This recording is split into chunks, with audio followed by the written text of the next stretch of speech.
ദൈവത്തെ ദർശിച്ചവരാണ് വിശുദ്ധർ. ആ വിശുദ്ധരോടൊപ്പം മാലാഖമാരുമായി സ്വർഗീയ ആനന്ദത്തിൽ ആയിരിക്കുന്ന ഞങ്ങളുടെ വാത്സല്യനിധിയായ അമ്മ ത്രേസ്യാളിൻ്റെയും പ്രിയ സഹോദരങ്ങളായ മണിദാസിൻ്റെയും ബ്രൈറ്റിൻ്റെയും പാവന സ്മരണയ്ക്ക് മുൻപിൽ ബ്രൈറ്റ് ഗ്രൂപ്പ് ഓഫ് അക്കാഡമീസ് പ്രാർത്ഥനാപൂർവം സമർപ്പിക്കുന്നു ഇന്നത്തെ വിശുദ്ധർ. അവതരണം അനിൽ കുഴിഞ്ഞകാല. ആശയം മുത്തയ്യൻ ആൻഡ് സെലിൻ പ്രിയ. സംവിധാനം സ്റ്റെനി ആൻഡ് സ്റ്റെനിച്ച്. ഇന്നേ ദിവസം തിരുസഭ മാതൃകയായി നൽകിയ വിശുദ്ധരെ അനുകരിച്ച് പ്രാർത്ഥനയോടെ ആ പാത പിന്തുടരുന്ന നിങ്ങൾക്കേവർക്കും കർത്താവിൻ്റെ തിരുമുഖം ദർശിക്കാൻ കഴിയട്ടെ എന്ന പ്രാർത്ഥനയോടെ ഞാൻ നിങ്ങളുടെ സ്വന്തം ജസ്റ്റിൻ. ഇന്ന് ഏപ്രിൽ 3 വിശുദ്ധ റിച്ചാർഡ് മെത്രാന്റെ തിരുനാൾ. വൂൾസ്റ്ററിൽ നിന്ന് 6 കിലോമീറ്റർ അകലെ വിച്ച് എന്ന സ്ഥലത്താണ് റിച്ചാർഡ് ജനിച്ചത്. ലൗകിക കാര്യങ്ങൾ ഇഷ്ടപ്പെടാത്ത ബാല്യത്തിൽ പുണ്യാഭ്യാസത്തിനും പഠനത്തിനുമായിരുന്നു അഭിനിവേശം.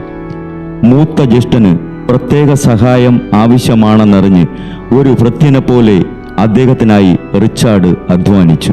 പിന്നീട് പാരീസിലും ബൊളോഞ്ഞോയിലും ഓക്സ്ഫോർഡിലും പഠിച്ചു.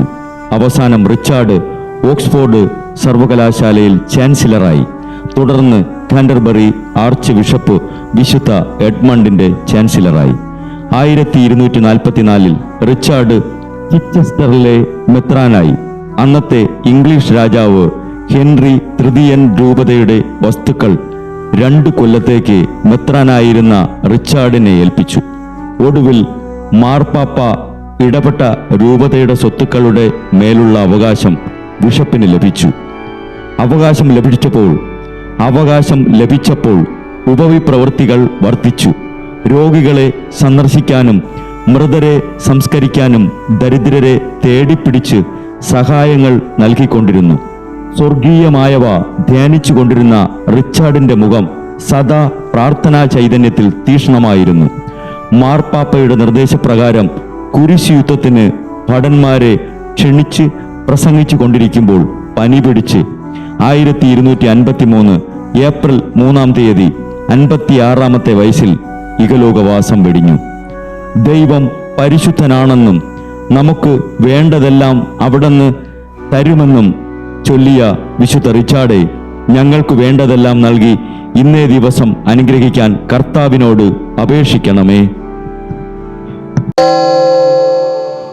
ബ്രൈറ്റ് കുടുംബത്തിൽ നിന്നും കർത്താവ് തൻ്റെ മുന്തിരിത്തോപ്പിലേക്ക് വിളിച്ച് പൗരോഹിത്യം നൽകി അനുഗ്രഹിച്ച റവറൻ ഫാദർ ബിൽ ബ്രൈറ്റും സന്യാസത്തിലേക്ക് വിളിച്ച് അനുഗ്രഹിച്ച് മണവാട്ടിയാക്കിയ സിസ്റ്റർ മരിയ ജോസും വിശുദ്ധരെ അനുകരിച്ച് ഇവിടെ ഈ ഭൂമിയിൽ ആത്മാക്കളെ നേടാനായി ഇരുൾ വീണ താഴ്വരയിലൂടെ നടക്കുമ്പോഴും പൈശാചിക ശക്തികൾ വിടാതെ പിന്തുടർന്ന് പീഡിപ്പിക്കുമ്പോഴും മരണം നിഴലായി കൂടെ നടക്കുമ്പോഴും ദിവ്യകാരുണ്യം എപ്പോഴും ആത്മാവിന് കരുത്തേകും പോലെ തിരുവചനമെന്നും പാതയിൽ വിളക്കായി ജ്വലിച്ച് ആ ജ്വാലയിൽ അനേകായിരം ആത്മാക്കളെ നേടിയെടുക്കാൻ സകല വിശുദ്ധരെ മാലാഖമാരെ ഇവർക്കു വേണ്ടി എപ്പോഴും കർത്താവിനോട് മാധ്യസ്ഥം വഹിച്ച് പ്രാർത്ഥിക്കണമേ.